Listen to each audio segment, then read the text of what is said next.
Good morning, dear students. Today we will going to study switch mode power supply. Up to this we have studied the concept of motherboard. Then we have studied the various memory, that is internal and external memory. In that motherboard again we have studied the types of motherboards, then what are the various components of motherboards, then the memory. In the memory we have studied the primary memory, register, then the cache memory. These are the internal memories. Then secondary memory. Now today we will going to deal with, before moving to this, just we will go through what is a secondary memory. Up to this we have studied the primary memory, RAM, and the types of RAM and ROM and the working of the ROM. Now secondary memory, from the memory itself, then we will go to power supply, that is SMPT. Now secondary memory, the secondary memory, we know that it is also called as an permanent memory. The secondary memory is used as auxiliary memory. The secondary memory is used for bulk storage or mass storage of programs, data, and any other information or any other data. That is, the secondary memory is an part of the memory where once the data is stored, then it will be fixed until and unless we will delete it. In the sense, once the content has been saved by using any file name or by giving any file name, then the content or that file will be remain fixed or stored fixed in the secondary memory. Until and unless we will delete that file, the file will remain in the memory. But it is not in the case with the primary memory. So in primary memory, the content will be disappear or deleted immediately after completion of that process. In the sense, if we are doing any addition of two numbers, then once the processing is over, once the addition of two numbers, the result has been displayed, and if we are not saved it, then the content of that RAM, that is the program of addition of two numbers as well as both the values and the result, will be deleted or erased for the next cycle. In the sense, for the next program, that is the content which is ready for execution, only such data is stored in the RAM or in the primary memory.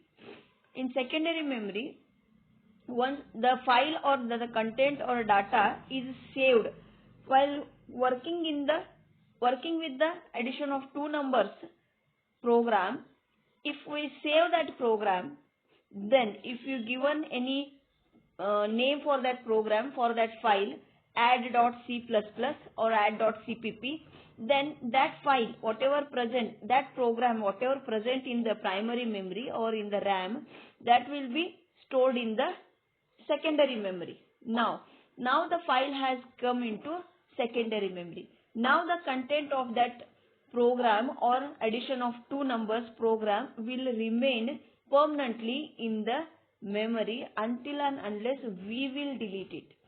So what type of data is brought into the RAM?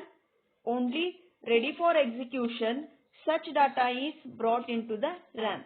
So, now once the data is, because the CPU or ALU will directly communicate with the RAM. In the sense, the CPU processing takes the data from the primary memory or from the RAM, we can say.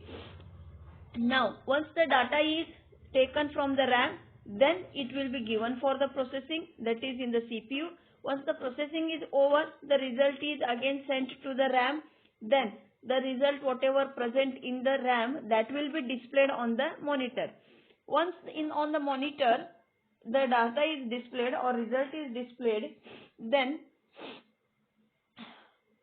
if we press any key from the keyboard, then the data will be disappear. If we save the program here, if you save the program by using any file name or by giving any file name, then now the data is stored from primary memory to secondary memory. So here in secondary memory the data is now safe. In this sense it will remain permanent or it will be stored permanently. Next, I hope this is clear. Now comparatively, primary memory and secondary memory, the more data or in the bulk or in the huge data can be stored in the secondary memory.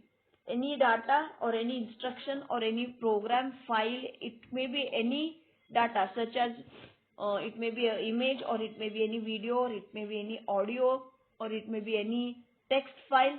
Any type of file can be stored in the secondary memory. But each and every data has its own format. Now, and each and every data has its own and different softwares to deal. Now, for example, for playing the music, we are storing as an .mp3. For saving the image, we are using the extension like an .jpg. For storing the Word documents, we are using the .doc. For PowerPoint presentation, to store PowerPoint presentation type of file, we are using .ppt. And for any programming, in the sense, if we are storing the C program, then you have to store by giving any file name .c. For CPP, file name .cpp, like this. So these extension indicates we are having the huge amount of memory space in the secondary memory, in the sense in the hard disk. Here it can be accessible or it can be categorized by using the it can be identified or it can be accessed by its extension. Extension in the sense that extension indicates what type of file it is. If it is .doc, then the computer or the operating system will understand that this is the document file. In the sense it is the Word file. If we save file name by giving the .ppt, then it will be understood that this is a PowerPoint presentation file type of file, and it will be processed according to the PowerPoint presentation. So here the dot extension, the dot and the name or the extension, it has been called as an extension. File name, dot and extension, it has been called as an extension or something like the address. So if we have any address, what it indicates, that address indicates we are belonging from this family. So whatever rules or whatever the concept is present behind that family, that will be applicable to that person. In the same way, for any document or for any file, the extension behaves in the same way as an address. So if here we are saving by using any dot and that extension for C.C, for CPP.CPP, file name, for every data or for every instruction, for every information, there must be a file name, valid file name, which gives our identification of that file or information. Now file, for suppose if addition of two numbers, then we can say add.cpp. Here that file name and extension, dot and then extension indicates this file is belonging to this family, in the sense this form. In the sense whatever the rules are present for that, it will be applicable to that file. In the sense if I saved add.cpp and that is opening in the Word file, no, it is not the task, because this is the CPP program. So whatever CPP program, C++ program, programming language rules are present, that should be applicable to this add file. So applicable in the sense it should be run in the same way. It should not be open in any Word or in any PPT or in the PowerPoint presentation. So that address indicates, that dot and extension indicates which type of file it is, so that the identification is easier. For saving any file, we have for saving any file so that it can be stored in the secondary memory, we have to make use of file name. We have to give the any valid file name and that extension, which type of file it indicates. Now I hope this is clear.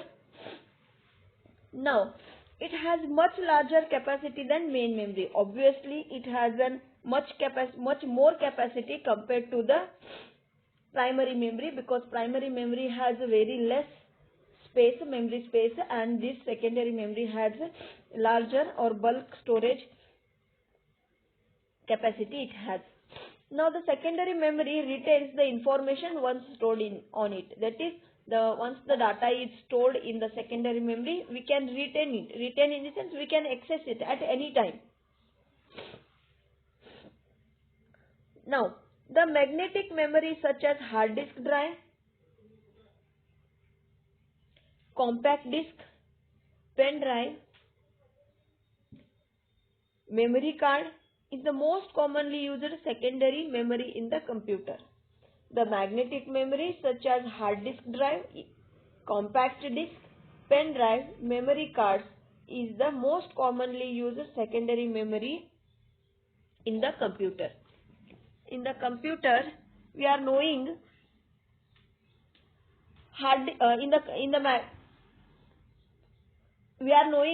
the secondary memory is made up of the magnetic memory, or it can be called as a magnetic memory because it has been made with the magnetic oxide material. And in the computer, in the secondary memory, it is considered as a hard disk drive or hard disk. Then compact disk is nothing but CD, which we have seen. Pen drive, nowadays the pen drive is most commonly used. Then the memory cards, whatever memory cards you are seeing in the mobiles, not internal memory of mobile. The memory cards, a very small card is present with the 2 GB or 4 GB or more than that, which externally we will insert it. Now those all are called as a secondary memory. The magnetic memory such as hard disk, compact disk, pen drive, memory card is the most commonly used secondary memory. So all these are not only the hard disk present in the computer called as a secondary memory, but the devices which are used for storing the data or file permanently in it, such all devices are called as a secondary memory. So pen drive is also considered as a secondary memory, because once the content is stored in the secondary memory, that will be remain permanently unless and until we will delete it. So that's why the content present in the pen drive or compact disk or any memory card will be remain permanently until and unless we will delete it.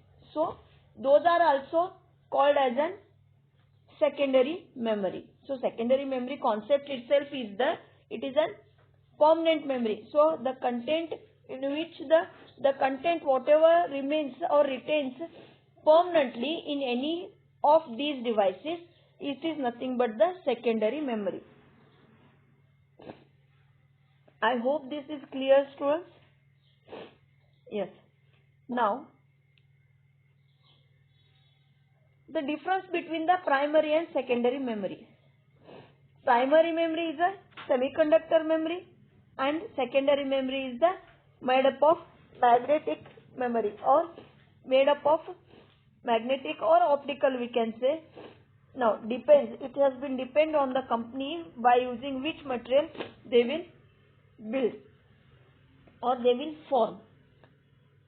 Primary memory is a volatile, secondary memory is a non-volatile. Volatile in the sense, if the current goes off, then it will be fluctuating. In the sense, the content will be deleted from the primary memory. But if current goes off, even though once the file is saved in the secondary memory, then it will not be deleted.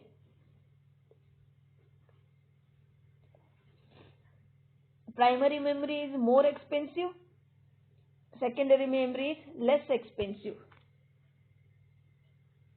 the primary memory is faster compared to the secondary memory. So secondary memory is slower in the comparison of the primary memory. Primary memory is also called as an main memory, and secondary memory is also called as an auxiliary memory. Now the examples of the primary memory are RAM, ROM. We can also consider here cache and register, but every time it is not compulsorily, all the computers are not having these cache or register. Cache memory. So this cache memory cannot be considered as an primary memory. It can be considered as an internal memory. Even though register is also considered as an internal memory, but the primary memory are RAM and ROM. Now secondary memory examples are hard disk drive, pen drive, compact disk.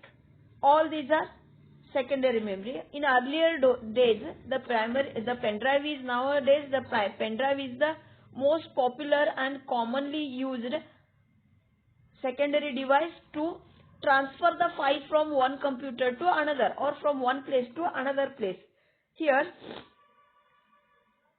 earlier days, the first such type of device is used for transferring the data or file from one computer to another computer is a floppy disk.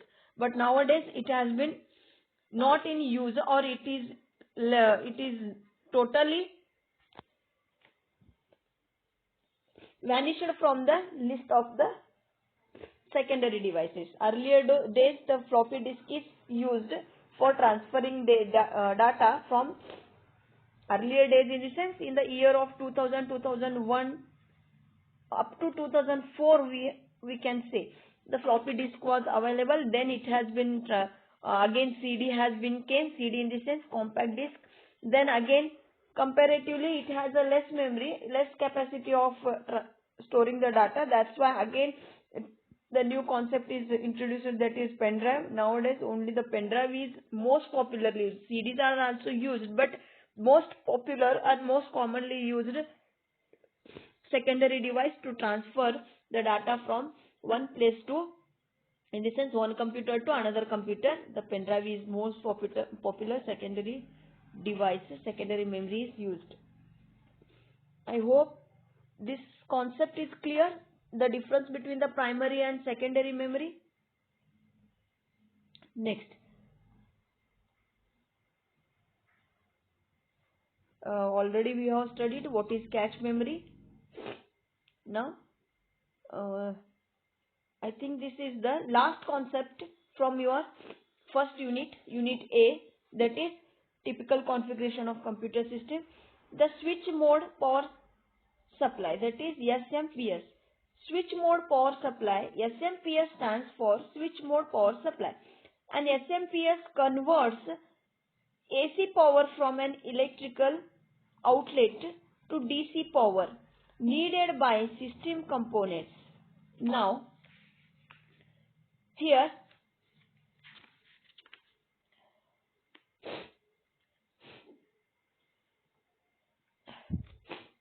it converts this SMPS converts AC power from an electrical outlet to DC, that is analog to digital.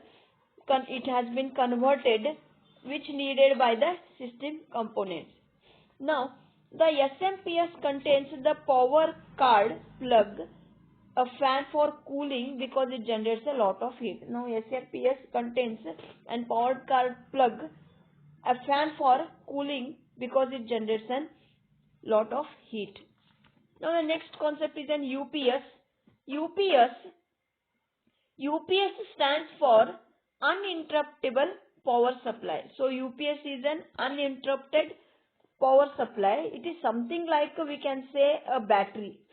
So UPS is an uninterrupted power supply, and UPS is a power supply that includes a battery to maintain power in the event of a power failure. In the sense, if while working with computer, if current goes off, then we know that whatever we are doing or whatever processing is going through, that content whatever present in the RAM, it will be deleted. So to uninterrupt such, or to avoid such losing of the data, or to avoid such failing of the processing while current goes off, we can make use of the UPS, that is uninterruptible power supply. The working of this is nothing but something like a battery. So we can say it like a battery. So if current goes off, then immediately this battery or this UPS will supply the power to the computer, and it will not be interrupted. Interrupted in the sense it will not be stopped, the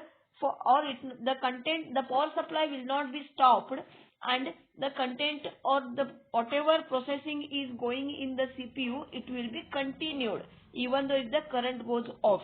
So to uninterrupt, or to give the continuous supply of the power even though the current has been off, or the power cut off, or the current has gone, then this UPS will provide the power supply or current supply through its battery to the computer, so that the processing should be continued without interruption.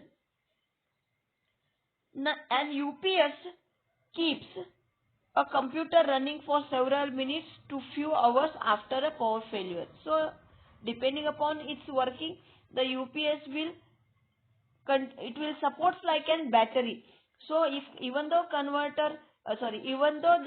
current goes off, then this power supply will be given for about few hours, so that we can save our content in the computer which is running, and we can turn off the computer. Now, there are two types of UPS. One is offline UPS and another is online UPS. So offline UPS, also known as standby UPS. The offline UPS is also called as a standby UPS, and the offline UPS monitors the power line and switches to battery power as soon as it detects a problem. So offline UPS, the working of the offline UPS is to monitor or to see that the power line and switches to battery power as soon as it detects any problem. That is, the power line and switches should be connected immediately if it is seen that any problem has been detected. Now the online UPS, and online UPS continuously provides a power or current from its own inverter even when the power line is functioning properly. So here online UPS is nothing but it works continuously even though current is present. It will continuously transfers the current from its own inverter, that is from its own battery. It will continuously transfers the current for functioning properly. Online UPS is more costly than compared to offline UPS. Now online UPS is costly compared to the offline UPS. So offline UPS will see that if the current goes off, then immediately the power line should be connected to the switches of the battery, and online UPS will provide continuous power or current even though current is present. So this completes your first unit. We'll go through some points, important points. If you are having any doubts regarding this, you are free to ask me. I hope the types of the first unit is clear.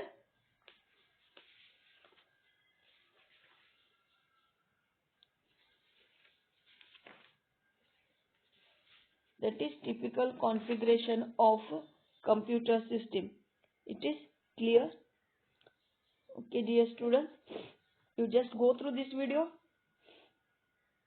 If you are having any doubts regarding this, you are free to ask. I will provide the PDF for this first unit.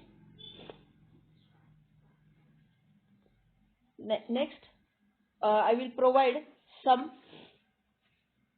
I will provide the notes of PDF in the form of PDF, and I will give some important questions on this depending upon the marks. 1 marks, 2 marks, 3 marks, 5 marks. You just go through.